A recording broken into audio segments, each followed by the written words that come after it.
Praise the lord friends. యేసుక్రీస్తు నామములో మీ అందరికీ మా ప్రేమ వందనాలు తెలియజేస్తున్నాం. మీ అందరు బాగున్నారా? మీ అందరి కొరకు నిత్యం మేము ప్రార్థన చేస్తూ ఉన్నాం. దేవాతి దేవుడు బెతెస్దా వర్షిప్ సెంటర్ ఒంగోలుని ప్రేమించి గత కొన్ని సంవత్సరాల నుండి 5 రోజుల ఉపవాస ఉద్యోగ పండుగలు జరగడానికి ప్రభు ఎంతగానో సహాయం చేశాడు. అయితే ఈ సంవత్సరం దేవుడు మా హృదయలో పెట్టిన అద్భుతమైన భారాన్ని బట్టి 7 రోజులు ఉపవాస పండుగలు ఏర్పాటు చేయడానికి ప్రభు ద్వారాలు తెరిచాడు. మరి ఈ సంవత్సరం ప్రాముఖ్యంగా దసరా సెలవుల్లో ఈ యొక్క పండుగలు ఏర్పాటు చేశాం. కాబట్టి ఈ విషయాన్ని జ్ఞాపకం చేసుకోండి. 2025వ సంవత్సరం సెప్టెంబర్ మాసం 22వ తారీఖు నుండి 28వ తారీఖు వరకు, అనగా సోమవారం నుండి ఆదివారం వరకు ఈ బెతెస్దా వర్షిప్ సెంటర్లో అద్భుతమైన 7 రోజుల ఉపవాస ఉజ్జీవ పండుగలు జరగబోతున్నాయి. కాబట్టి సంఘ కాపరిగా మిమ్మల్ని అందరినీ ప్రేమతో ఆహ్వానిస్తున్నాను. ఒకవేళ మీరు దూరం నుంచి రావాలి అనుకుంటే రండి. మీకు చక్కని సౌకర్యాలు ఇక్కడ ఏర్పాటు చేస్తామని కూడా సేవకుడిగా మీకు మనవి చేస్తున్నాను. ఇవి దసరా హాలిడేస్ కాబట్టి చాలామంది దసరా సెలవులకి మీ పిల్లల్ని అక్కడికి ఇక్కడికి పంపించాలని, మీరు కూడా అక్కడికి ఇక్కడ టూర్స్కి వెళ్ళాలని అనుకుంటూ ఉంటారు. ఒంగోలుకి ఒక టూర్గా మీరు రండి. బెతెస్దా వర్షిప్ సెంటర్లో జరిగే 7 రోజుల ప్రార్థనలో పాల్గొనండి. మీరు దైవికమైన అభివృద్ధిని మీరు పొందుకుంటారని ఖచ్చితంగా సేవకుడిగా మీకు తెలియజేస్తున్నాను. మరి అనేకమైన గొప్ప గొప్ప సేవకులు ఈ యొక్క పండుగలో వాక్యం అందించడానికి రాబోతున్నారు. శక్తివంతమైన స్తుతి ఆరాధన, హృదయాల్ని కదిలించే శక్తివంతమైన వర్తమానాలు అనేక మంది సేవకులు అందించబోతున్నారు. కాబట్టి మీ అందరికీ సేవకుడిగా మనవి చేస్తున్నాను, రండి. పాటల ద్వారా ఉజ్జీవింపబడండి, ఆరాధన ద్వారా పురికొల్పబడండి, వాక్యాల ద్వారా మీ ఆధ్యాత్మిక జీవితాన్ని అభివృద్ధి చేసుకోవాల్సిందిగా ప్రభు పేట మనవి చేస్తున్నాను. బైబిల్లో చక్కని మాట ఉంది, ప్రియుడా నువ్వు ఆత్మలో వర్ధిల్లు కొలది అన్ని విషయాలు వర్ధిల్లుతావు. అవును, మనం ఆత్మలో వర్ధిల్లాలి. ఎప్పుడైతే మనం ఆత్మలో వర్ధిల్లుతామో అన్ని విషయాల్లో మనం వర్ధిల్లడానికి ప్రభు సహాయం చేస్తాడు. ఆత్మలో వర్ధిల్లడానికి 7 రోజులు చక్కని అవకాశంగా మీరు భావించి సద్వినియోగం చేసుకోవాల్సిందిగా ప్రభు అయిన యేసుక్రీస్తు నామములో మీకు మనవి చేస్తున్నాను. చక్కని సంగీతం, చక్కని క్వయర్, చక్కని పాటలు, చక్కని ఆరాధన, చక్కని మందిరం, మీరు చక్కగా దేవుని సన్నిధిలో ఆహ్లాదంగా ఎంజాయ్ చేయొచ్చు అన్న విషయాన్ని కూడా మీకు మనవి చేస్తున్నాను. ఎవరైనా పాటలు పాడిన ఆసక్తి కలిగి ఉంటే రండి. మీరు చక్కగా పాటలు పాడుదురు, దేవుని నామాన్ని మహింపరచుదురు. దేవుడు మిమ్మల్ని అందరినీ దీవించి అత్యధికంగా ఆశీర్వదించును గాక. ఆమేన్. ఈ యొక్క ఉపవాస ప్రార్థన కొరకు ప్రార్థించండి, పాల్గొనండి, సహకరించండి. దేవుడు మిమ్మల్ని అత్యధికంగా దీవిస్తాడు. May God bless you all. Thank you. Nineveh పట్టణ ప్రజలకు వారి సమస్య కంటి కనపడినప్పుడు వాళ్ళు చేసిన పని ఏదో తెలుసా?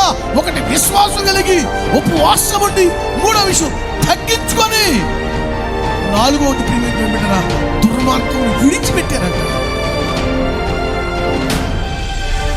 మైనా చేయగలవు, కథ మొత్తం మార్చగలవు, నీ నామముకే మహిమంతా తెచ్చుకొందు. ఈ క్రైస్తవునికి తన బలము తన సాక్ష్యంలో ఉంది. ఆమె చెప్పండి గట్టిగా, నీ సాక్ష్యమే నీ బలము, నీ సాక్ష్యమే నీ బలము. ఎవరో సాక్ష్యం కాదు, వేరే వాళ్ళు చెప్పిన సాక్ష్యం కాదు, అప్పు తెచ్చుకున్న సాక్ష్యం కాదు. నీకు తెలుసు నీ దేవుడు ఎంత గొప్పోడు, నీకు తెలుసు నీ దేవుడు ఎంత గొప్పోడు, నీకు తెలుసు నీ దేవుడు ఎంత నమ్మదగిన వాడు. రెండవది సుగంధమంట దిగో మల్లె నీయలో,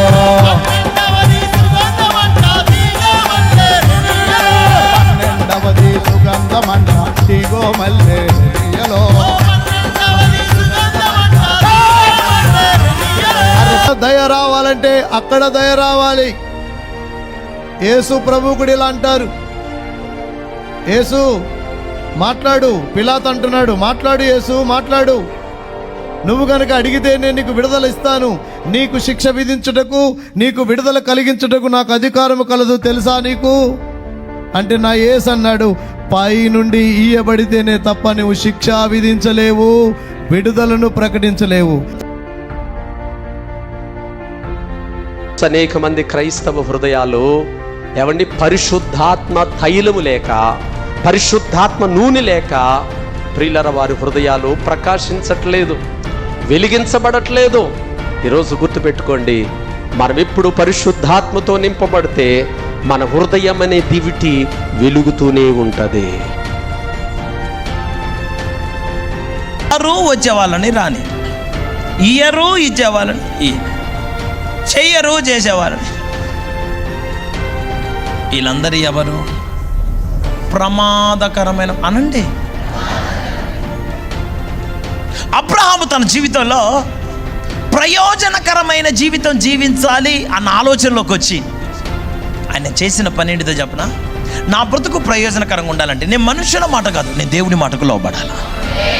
నేను దేవుడు చెప్పింది చేస్తే నా జీవితం కట్టబడింది. దేవుడి మాట ప్రకారంగా నేను అడుగులు వేయటం మొదలు పెట్టాలి. లోకం ఎవరు ఏమనుకున్నా నాకు అనవసరం, నో ప్రాబ్లం. ఏమైనా అనుకోండి, నాకు దేవుని మాట ముఖ్యం. నీ ప్రేమే చూపకపోతే నేనేమైపోదును. అవునయ్యా, ఊపిరి లేదు తండ్రి. నీ ప్రేమే చూపకపోతే నేనేమైపోదును. నీ కృపయే లేకపోతే నాకు ఊపిరి లేదు. అంటే కృంగిపోయే పరిస్థితి ఎటువంటిది? కానీ ప్రభు అన్నాడు, మీరు కృంగిపోకూడదు. ఏంటి అయ్యా, ఎలా అయ్యా? పోతుంది.